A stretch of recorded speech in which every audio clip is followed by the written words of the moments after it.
Diabetic Mike here, just wanting to catch up with you and see how you're doing. Hopefully you've had a good day. For my Christian friends and brothers and sisters in Christ, a blessed Ash Wednesday to you. Hopefully you were able to have gone to an Ash Wednesday worship service today. We're able to do that. I'm heading over here shortly to go do that this evening.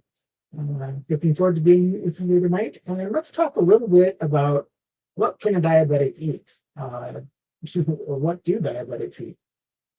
You can eat just about anything anybody else can. You just have to be careful of how many carbs, how much sugar are in those things.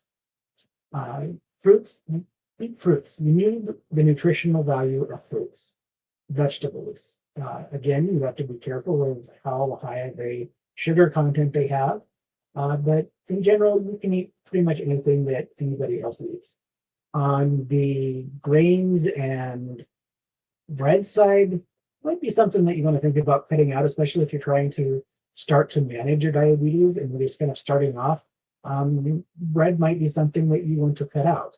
If you have to have bread, then look for a bread that is 70 calories or less per slice, and lower in sodium content, and not, usually whole grain is best.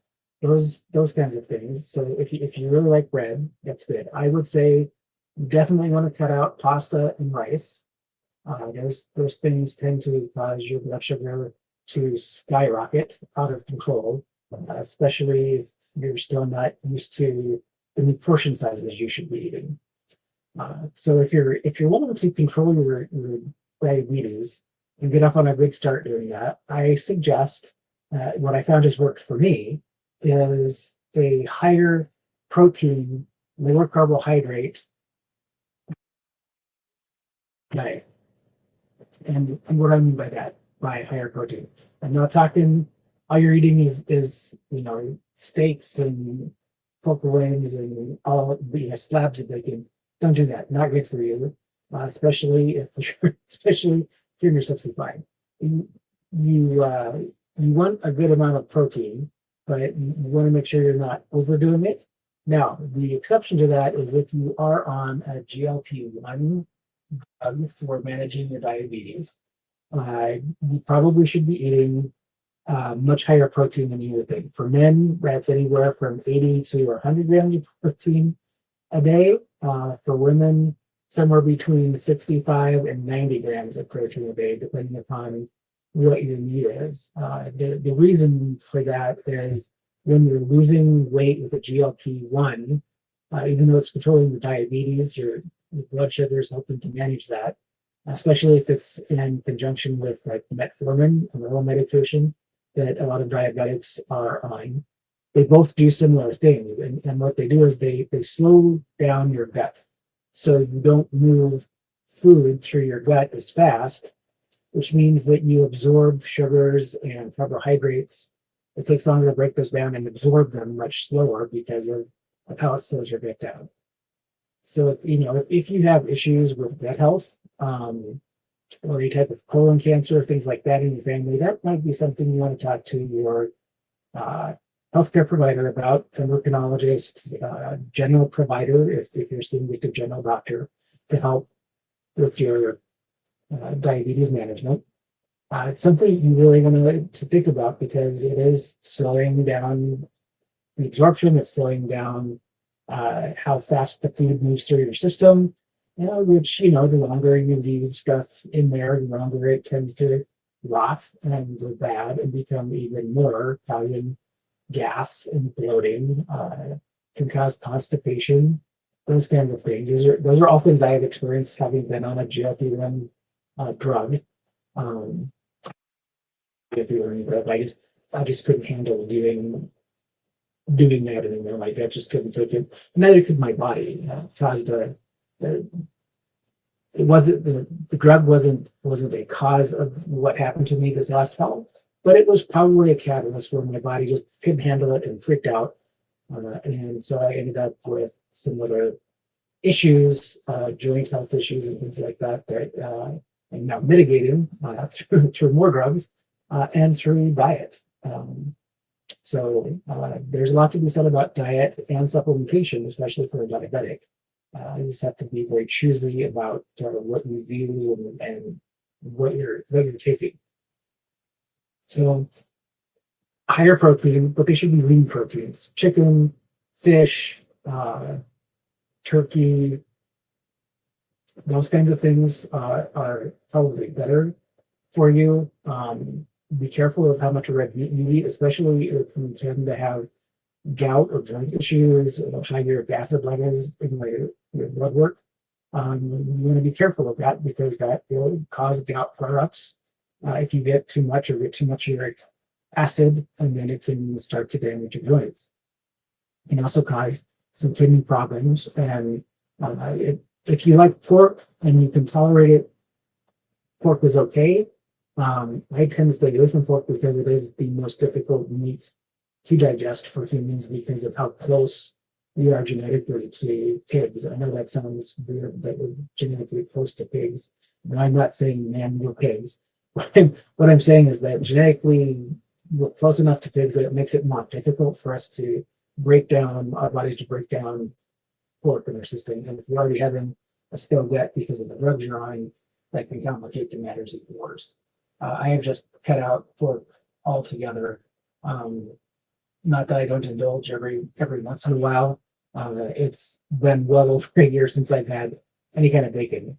Have had sausage every now and again, but for me, I have to watch out for the sodium content because of the cardiovascular issues I have from the diabetes.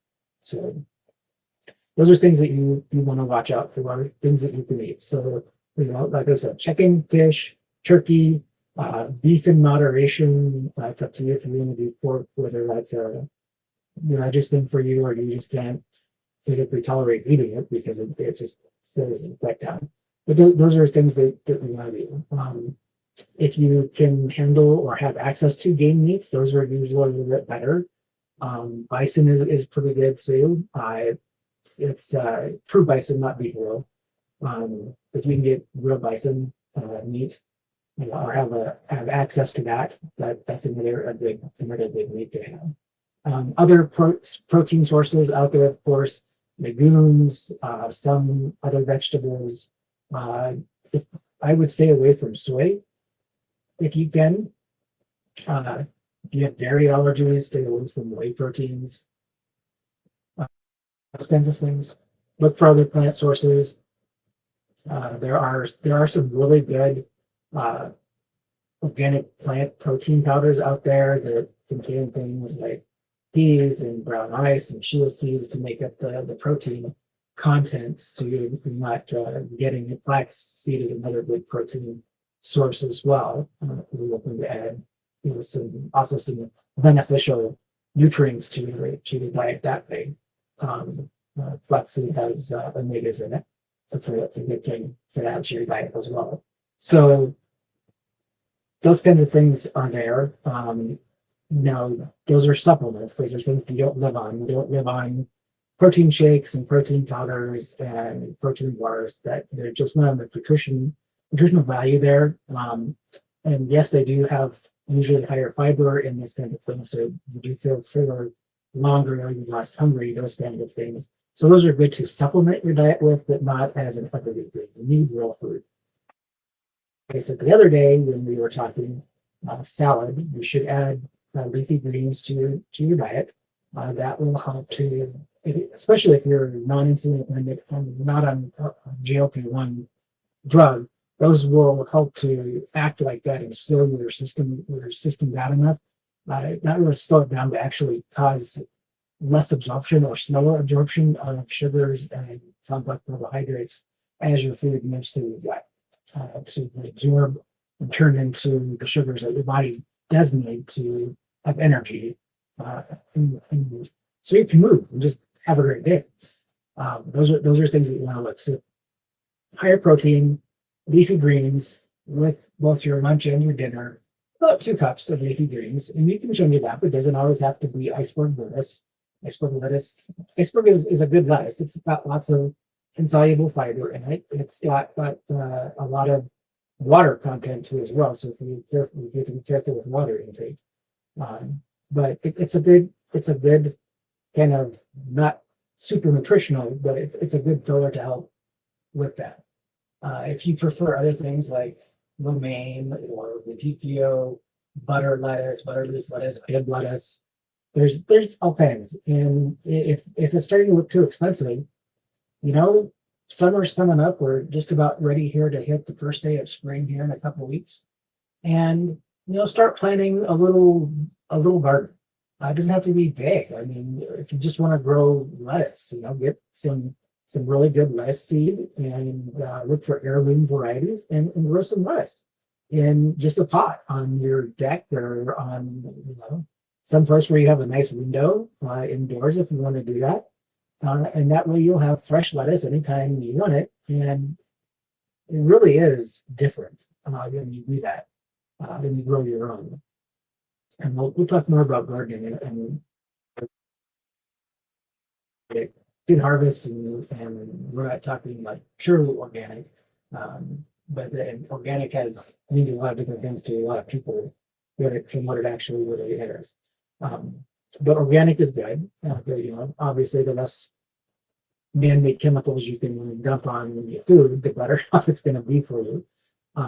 So those are the kinds of foods you need. Now, there's a lot of talk about different kinds of oils, vegetable oils, seed oils. I personally stay away from them because of how they're processed. Not that they're outside of canola oil, they're really not. The seeds themselves are not bad for you. It's how they're processed it, and especially in high heat processing, it chemically changes a lot of times the oil and makes it so it's not your body has trouble digesting it and getting rid of it. So it's not always the best. So I exclusively cook with olive oil, and cooking olive oil has a little bit higher. It's not like extra virgin, so it's not super expensive. And then I also use avocado oil a lot of the time. So you want to make sure that your olive oil and your avocado oil is cold pressed. If you can get a single source for both the olive oil or the avocado oil, that's even better. 3 or 4 or 5 different countries. If you can get one source for the oil from one country, especially olive oil, you're better off doing that. So those are the kinds of things that you can eat. Obviously, your fruits, your vegetables, your low glycemic vegetables like broccoli and cauliflower. You can add carrots, onion, and pick a variety of color. You want a whole rainbow of color in your food. That's the different colors provide different nutrition in your diet. That's why you don't want to just all green and no red or no purple, or blueberries, raspberries, blackberries, if you can handle the seeds. Oranges and citrus fruits, those kinds of things. Those are all good. And then again, your lettuce, you can add avocado if you want. Although those are kind of expensive and maybe getting more expensive depending upon what happens with Mexico, because it's one of our biggest imports from Mexico. Let's see how the tariffs work, right? So from there, you can carrots, but I like organic kind of heirloom multicolored carrots. So carrots come in more than just orange, if you didn't know that. There's yellow, there's purple, there's the obvious orange that we are so used to. There's white. So give it a try. See what you like. Again, different. They have slightly different flavors. They have depending upon the color. Again, it's the nutrition value, it's nutrients that are going to give them the different flavors. Same thing with different types of cucumbers and radishes and all of that. So those are things to be thinking about as we're coming into the spring and summer. And if you've never had a garden before, this might be a good time to sit down and take a look at maybe planning out a little garden. Doing a little 6 by 3 foot raised bed and see what you can plant, and maybe make a little like a salsa garden if you wanted to, that maybe has some cherry tomatoes and some hot peppers and some bell pepper, and maybe plant like maybe 2 tomato plants and some cilantro or things like that. The things that make the salsa good if you like to make salsa. As a diabetic, you will want to start to learn how to cook. Right? That's probably going to be a skill set you're going to need. If you don't know how to cook, there's lots of great YouTube channels out there that have all kinds of information on cooking, and some of them on diabetic cooking as well. But you can learn different techniques from different folks on YouTube about how to cook. If it's not something that you've ever done before, meal planning the same way. Meal prep and those kinds of things. We'll talk about that here in some future videos. I've got a whole list of stuff I'd like to share with you. But maybe we'll put together a video where we go shopping, and I'm going to show you how to shop a big box store for all of the good things and stay away from the bad things that aren't as good for us as diabetics, that kind of thing. So if that's something you would like to see, drop a comment and let me know that, if that's something, what you'd like to see, what you'd like to know more about. I'd love to share what I've learned and what I do for managing my diabetes.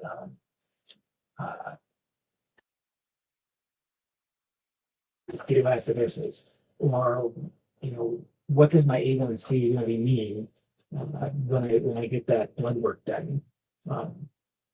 Those are all questions we can answer and topics we can cover, and I'd love to let you know more. So drop a comment, like, share, subscribe, and drop that comment. Let me know what you think and what you'd like to know more about. So with that, again, a blessed Ash Wednesday, and let's see you soon.